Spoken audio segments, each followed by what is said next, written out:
Hello guys, magandang hapon sa inyong lahat, mga ka-handsome viewers, ka-handsome moto viewers, no? Mga followers ko dyan. So magandang hapon, meron tayong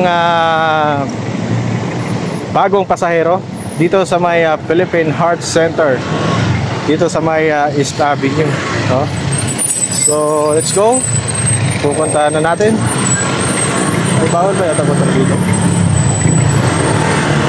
Pupuntahan natin ang ating pasahero dito sa may East Avenue, Philippine Heart Center. Maraming nagmamahal dito. Yun lang, sobrang traffic dito guys. Chat na natin si Ma'am Melanie.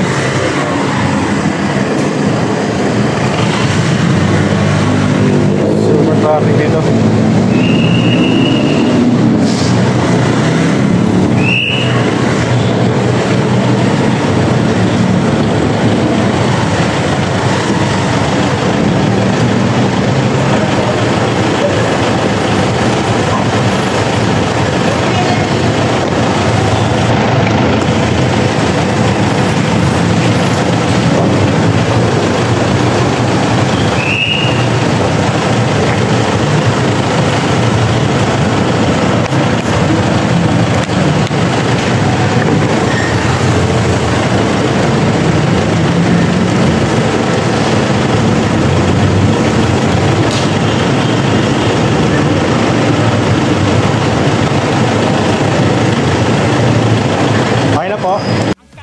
Sa bansa ay lumulubha pa, kailangang harapin ang marami nating problema. Maraming nagugutom sa Maynila at probinsya, at maraming trabahante di sapat ang kinikita. Pamilyang hindi sapat ang pagkain sa mesa, kapag sila'y nagkasakit wala rin pampa-ospital. Kabuhayang hinampas ang matinding kalamidad, at tumataas ang antas ng kriminalidad. Hindi mabuting panoorin na puro na lang kampihan, kaliwat ka ng batikos, kabi-kabilang alitan ng dapat asikasuhin at kailangang malunasan ng mga problema upang mahirap sa ating bayan. Ating ang panahon, magkakaisa ang solusyon.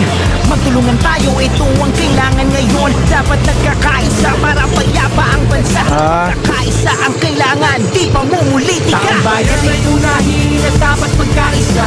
Ayusin ang mga problema ng ating bansa. Ang galit ay alisin at dapat magkasundo kung payapa ang ating bansa.